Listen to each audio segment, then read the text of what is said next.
After 43 days of U.S. shutdown, just like most of us predicted, the Fed's going to split. Well, the way it looks and the way how it looks right now, chances of getting another cut rate in December are just 34%. It was almost the opposite just a few weeks ago, because most of us were seeing almost a 95% interest rate coming in December, but actually it's turning out to be the opposite.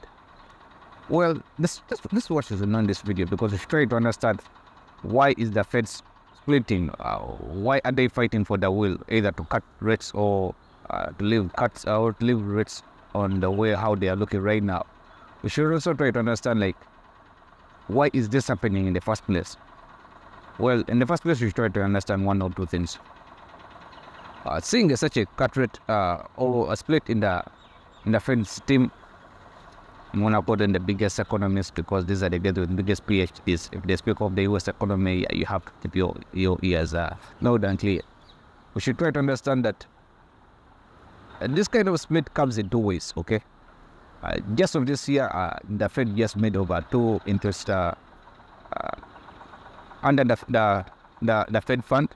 It made over two cuts, and which is understandable. And we're expecting for the third one just before the Christmas festival comes in or kicks in. But interestingly, there comes an ideology in a split of minds, which is actually a good thing, actually, because having uniform minds, it doesn't make sense in one or the other. That's why it's better to have a team where they can negotiate terms and understand terms. But to me, the way how I look at this in one or the other, this shows a lot of uncertainty the Fed is facing. Today, the Fed is moving in a blind form. Today, the Fed is moving in a form that I would highly anticipate as saying that they lack the actual data so they could have the decision making. That's why today we are seeing them splitting with just intellectual, or I would be calling uncertain predictions, because I'm going to say it loud and clear. Today the Fed is just looking on predictions. The Fed lacks the data that happened in October. Today's inflation that we're looking at for the Fed is for the month of September. In actual sense, it's for the month of September.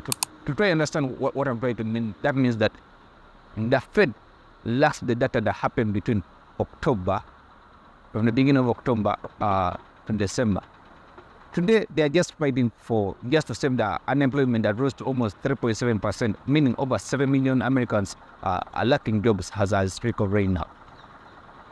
This indicates one or the other the contradiction, the implication between the Feds and its team means that the lack of the data they're having right now, or their ideology of lacking the data they should be holding as right now, has indicated, I'm going to call it a war between themselves, where they are having an argument. Because if they had clear data, they would be having at least a right decision. We shouldn't be seeing the split in the Feds, because they all know that decision making is made by the data they should be holding.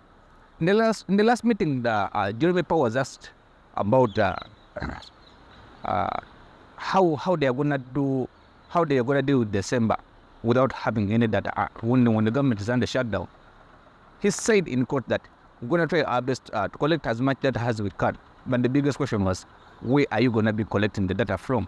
Where are you going to be collecting the evidence to show that the decision making you're going to be taking in December? As I speak right now, before the December Fed's meeting comes up, there's already a contradiction, because there's lack of data, there's lack of concession, there's lack of what I would be calling a caliber of decision making. Because we all know it well, like the Fed doesn't make decisions just out of thin air, like we should be cutting rates or we should be raising rates. We should all try to understand that this all comes as an indicator that the blind behavior of the US economy is facing right now.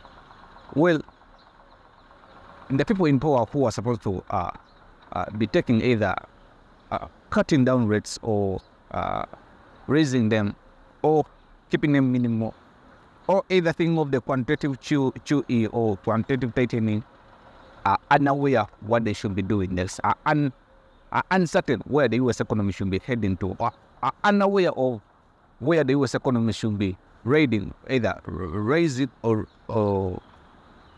failing one or the other. We should try to understand that the U.S. economy. I'm going to give just simple data, okay? Let's just look at this data, okay? Let's look at the Q1, okay? That's the first quarter.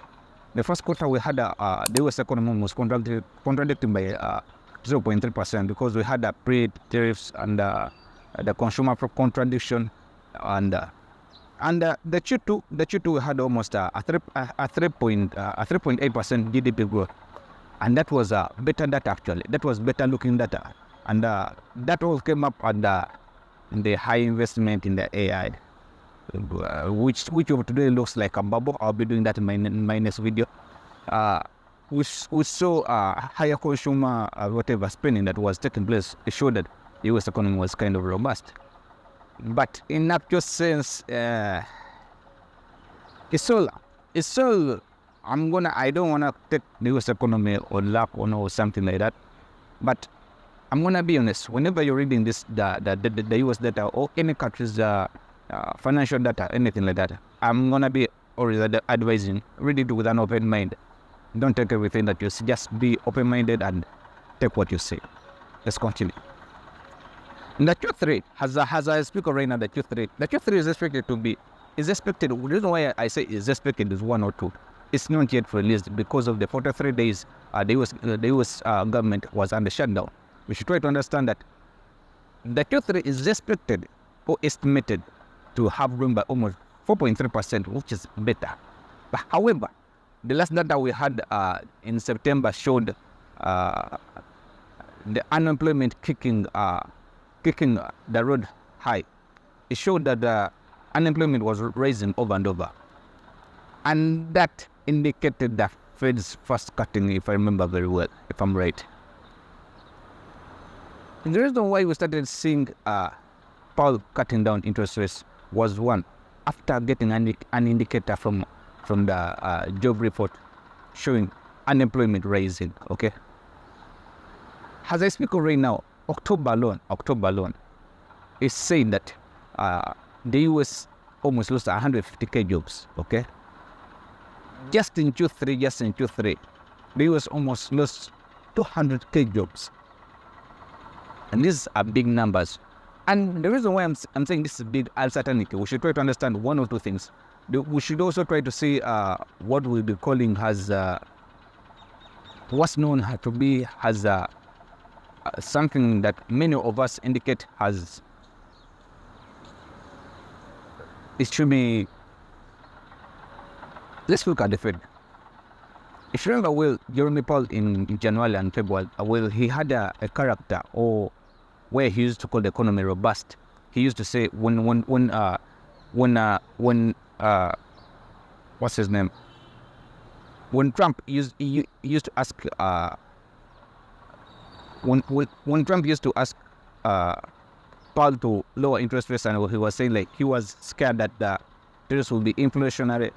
Today they are not after actually seeing. They are not scared of tariffs as I speak of right now, because the tariffs maybe they overcame them, because one time in just a few weeks back again Powell came up and said that tariffs could be inflationary, but they could be overcome by our salaries rising up, which is kind of fun and contradicting too. We should try to understand one or two things in the first place. If you remember well, Powell used to call the economy robust. He used to call the economy is booming. The economy is doing great. As of right now, a few weeks back, Jerome Powell has just changed the language as he indicates and continues to use the word uncertainty. He's uncertain of the economy. That means you're uncertain of the data you're having, or you're revising how to understand the U.S. economy, one or the other. And you're the person responsible for the Fed fund rate, where we understand where the banks are either going to be getting better cuts or raising cuts, the borrowing cost in simple terms.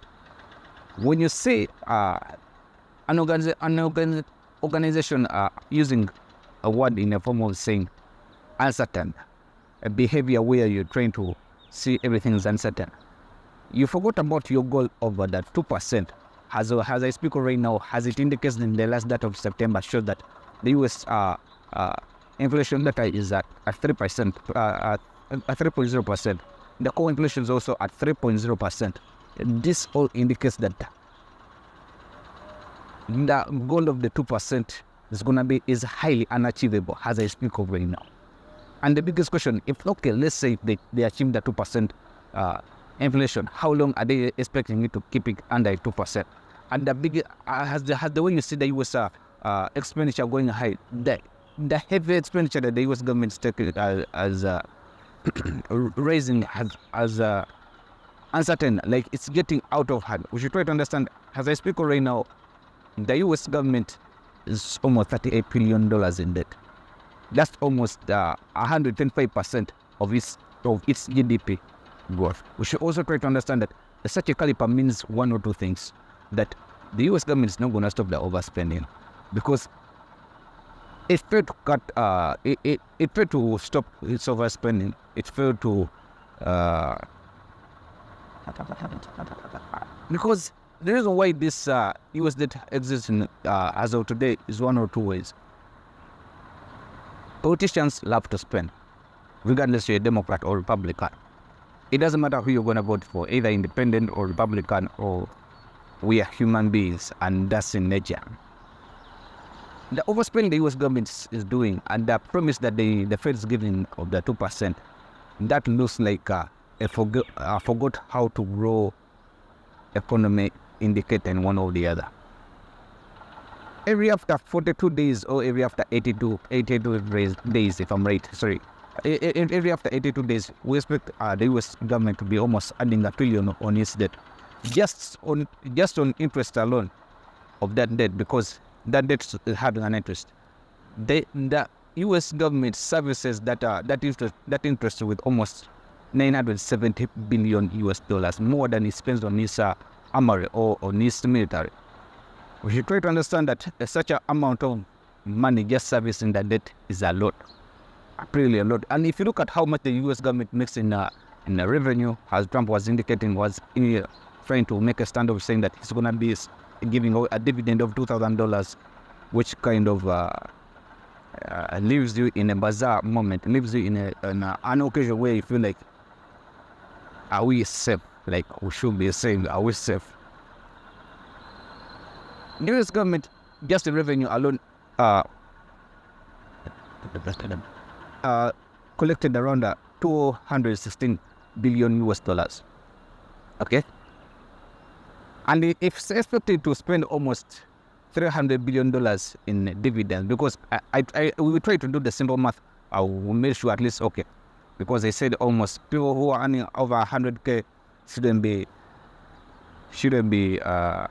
getting the $2,000 dividend. And he came out saying that, okay, if they cannot get the $2,000 dividend, we counted, okay, no kids, no people under 18, people who are earning over 100K shouldn't be getting the dividend. And we calculated like around 150K people should be receiving the dividend in one or the other. But this also indicated one or two things. You need around $300 billion US dollars, which in revenue, it doesn't read that. Which leaves the US economy in a third way. I feel like politicians are just preaching, keep themselves in power, one or the other.